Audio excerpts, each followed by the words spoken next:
Did you know that on July 1st, 1981, 4 people were viciously murdered in their Los Angeles mid-century rental house? The crime remains unsolved today. The crime was allegedly drug-related and may have been tied to a brutal home invasion just a few days prior. The Wonderland Gang was a group of drug dealers involved in the Los Angeles cocaine trade during the early 1980s. Their home base was on Wonderland Avenue in the Laurel Canyon section of Los Angeles, California. The alleged mastermind was by organized crime figure and nightclub owner Eddie Nash. Nash, his henchman Gregory Dials, and porn star John Holmes were arrested, tried, and acquitted for their involvement in the murders. What happened in that house on that brutal day? And will the killers ever be brought to justice? Welcome to Nightmare Houses.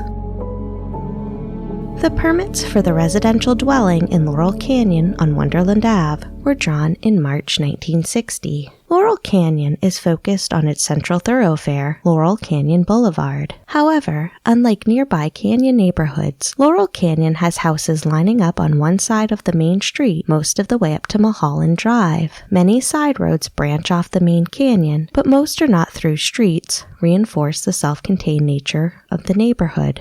Laurel Canyon became a nexus of counterculture activity and attitudes in the mid-1960s and early 1970s. It became famous as the home to many of LA's rock musicians, including Cass Elliot of the Mamas and Papas, Joni Mitchell, Frank Zappa, Jim Morrison of The Doors, Carole King, The Byrds, Buffalo Springfield, Canned Heat, John Mayall, members of the band The Eagles, the band Love, Neil Young, Brian Wilson of the Beach Boys, James Taylor, Jackson Browne, Bonnie Raitt, Linda Ronstadt, and many others. In particular, Cass Elliott's home was considered one of Laurel Canyon's biggest party houses, with all-night drug-fueled sleepovers well attended by the era's hippie musicians and movie stars. This neighborhood would continue to be known for its wild and crazy drug-fueled parties decades later. The original owners of the property were Edward Tracy, John Pugh, and Scott Brady. There's little information about these early owners, but they all had ties to the film industry. Scott Brady, born Gerard Kenneth Tierney, was a film and television actor and was best known for his role in Western films and as a ubiquitous television presence. He's best known for his title role in the television series Shotgun Slade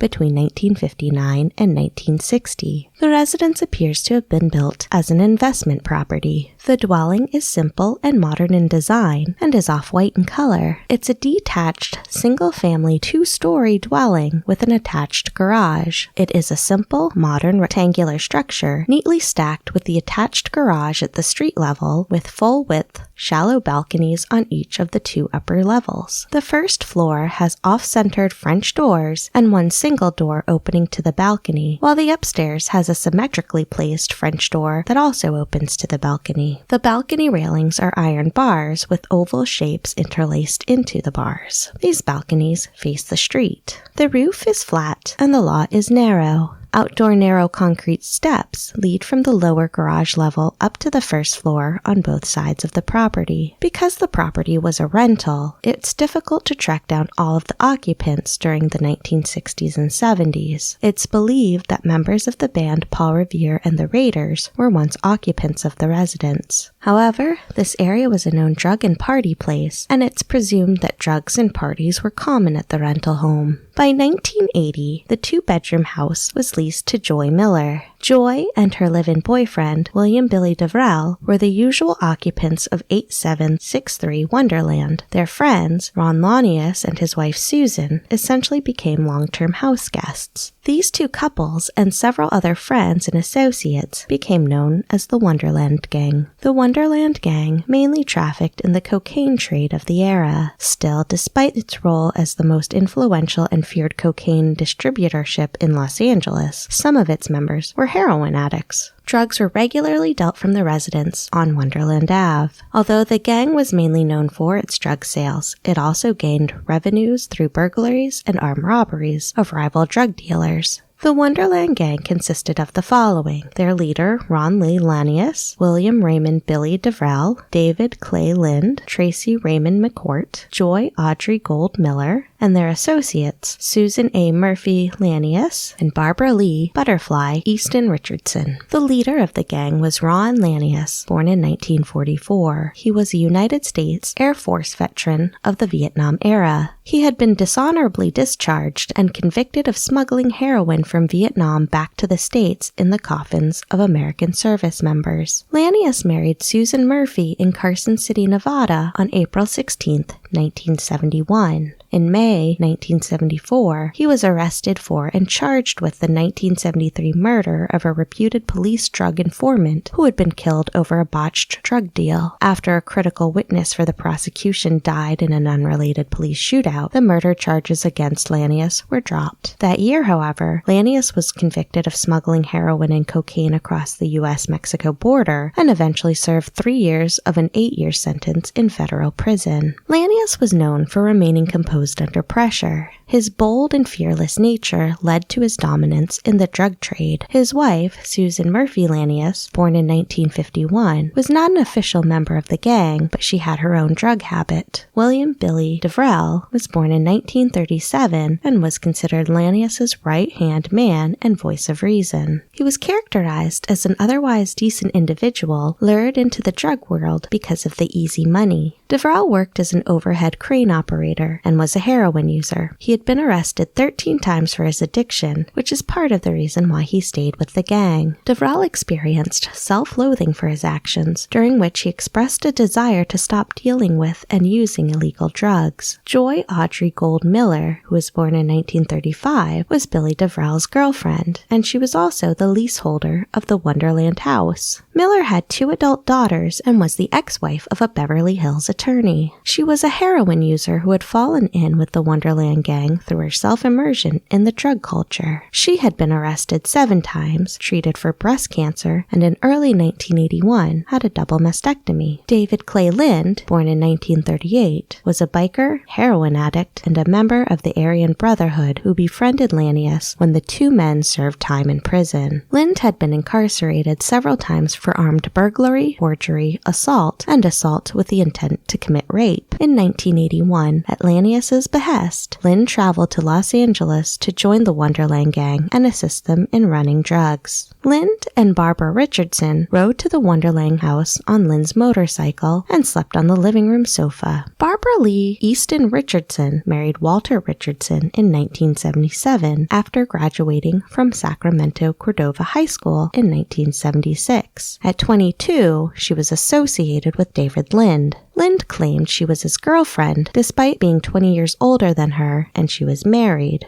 It was thought that Lind and Richardson were police informants in the Sacramento area not long before they traveled to the Wonderland residence. The gang sold to many folks in the area, and adult entertainment legend John Holmes was a frequent visitor. Holmes was friendly with the gang and would purchase or scrounge cocaine from them. By this time, Holmes had developed an over $1,500 per day cocaine habit. It was in late 1981 that a mutual friend introduced Holmes to Chris Cox, owner of the Odyssey nightclub. In turn, Cox introduced Holmes to Eddie Nash, the drug dealer who owned several nightclubs in Hollywood. Nash was a Palestinian-born nightclub owner. He was also an organized crime figure. All the while affiliated with Nash, Holmes was closely associated with the Wonderland gang. On June 29, 1981, Lanius, DeVrel, Lind, and another Wonderland gang member, Tracy McCourt, committed a brutal home invasion and armed robbery at the home of Eddie Nash. The incident resulted in Nash's bodyguard, Gregory Dials, being shot and injured. Tracy McCourt was the driver of the stolen 1975 Ford Granada that carried the Wonderland gang to Eddie Nash's home on the night of the robbery.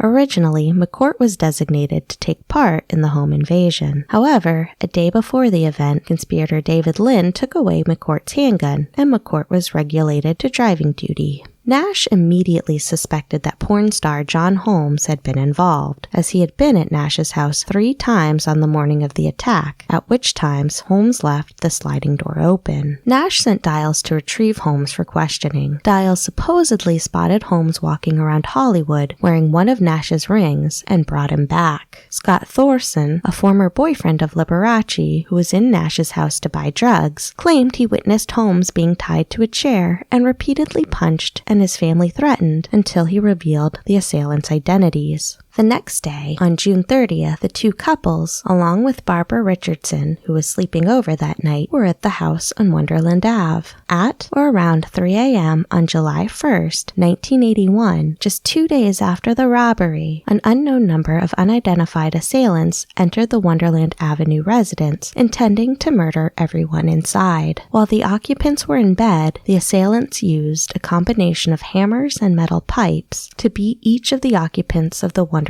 home to death. Barbara Richardson's bloodied body was found on the living room floor beside the couch where she had slept that night. Joy Miller was found on her bed, with Billy DeVrel at the foot of the bed in an upright position, leaning against the TV stand. A bloody hammer was found on their bed. Ron Lanius was found beaten to death on his bed with his gravely injured wife Susan behind him on the floor. Both bedrooms had thoroughly been searched and ransacked. Despite suffering from severe brain damage in the attack, Susan ultimately survived that night. Although neighbors later reported hearing loud screams around 3 a.m., no one called the police until 4 p.m. on July 1st, over 12 hours later, when furniture movers working at the house next door to the residence heard Susan moaning and went over to investigate. While she survived, Susan suffered severe head trauma and part of her skull needed to be surgically removed. She also suffered amnesia and a severed finger from the attack. Her recollection was only of 3 shadowy figures beating them. The house was notorious for round-the-clock mayhem and debauchery. When questioned, neighbors said the Wonderland gang's drug-fueled parties often included loud, violent screaming and disruptive noise, so when they heard the murders, they believed another party was taking place. On the night of the murders, neither Lind nor McCourt were present during the attack.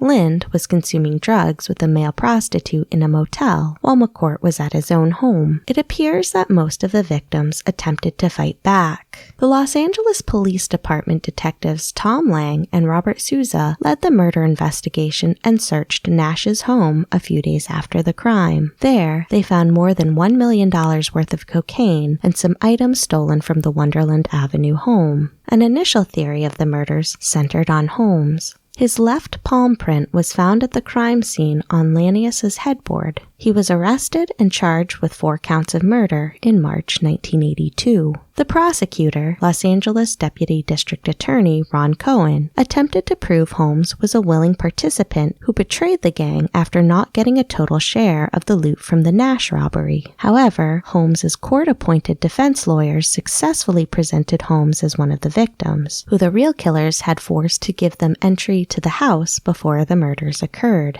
After a publicized 3-week trial, Holmes was acquitted of all criminal charges on June 26, 1982.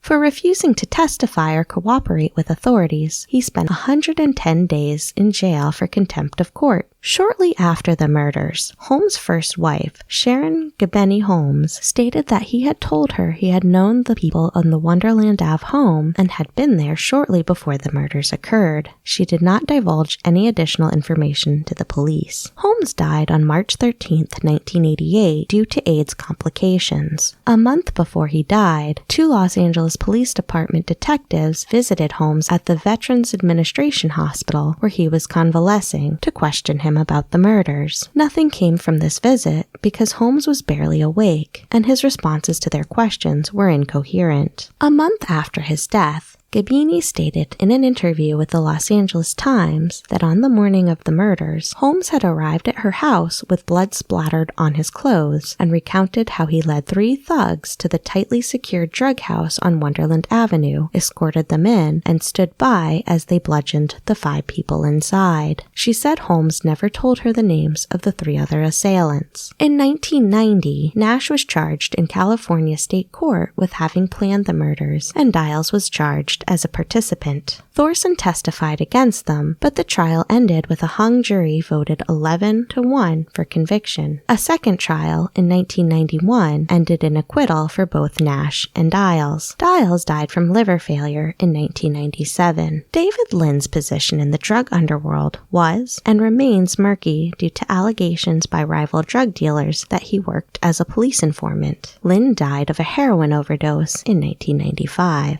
In the years following the Wonderland murders, McCourt was reported to have moved to Colorado. He spent considerable time in the Colorado prison system, but when he was free, he operated a successful mobile phone franchise. In 2001, he reportedly had been wanted by the Colorado Springs Police Department for assault with a deadly weapon and failure to comply on the original charge of distribution of a Schedule II controlled substance. McCourt ultimately died in 2006. In 2000, after a 4-year joint investigation involving local and federal authorities, Nash was arrested and indicted on federal charges under the Racketeer Influenced and Corrupt Organizations Act, known as RICO, for running a drug trafficking and money laundering operation, conspiring to carry out the Wonderland murders, and bribing the sole holdout juror of his first trial. Nash, already in his 70s and suffering from emphysema and other ailments, agreed to a plea bargain in September 2001. He admitted to bribing the lone holdout in his first trial with $50,000 and pleaded guilty to the RICO charges and money laundering. He also admitted to having ordered his associates to retrieve stolen property from the Wonderland Avenue house, which could have resulted in violence, including murder, yet he denied having planned the murders. In the end, Nash received a 4.5-year prison sentence and a $250,000 fine. No one was ever convicted of the 4 murders and the attempted murder of Susan. The case remains unsolved, though the likely killers are gone now. The last known transaction of the property in Wonderland Ave was in 1998. The home is still privately owned and appears to be used as a rental, with an approximate rental of $3,000 per month. Listings do not mention the events of July 1981. Today, the home's exterior looks remarkably similar to that of the horrific July morning in 1981. Getting caught up in the illegal drug trade is always dangerous, and it appears that this was a case of revenge. It's unknown if the property is haunted, but the gruesome deaths that occurred on that early July morning in 1981 appear to be the only confirmed deaths in the house to date. Thank you for listening to Nightmare Houses.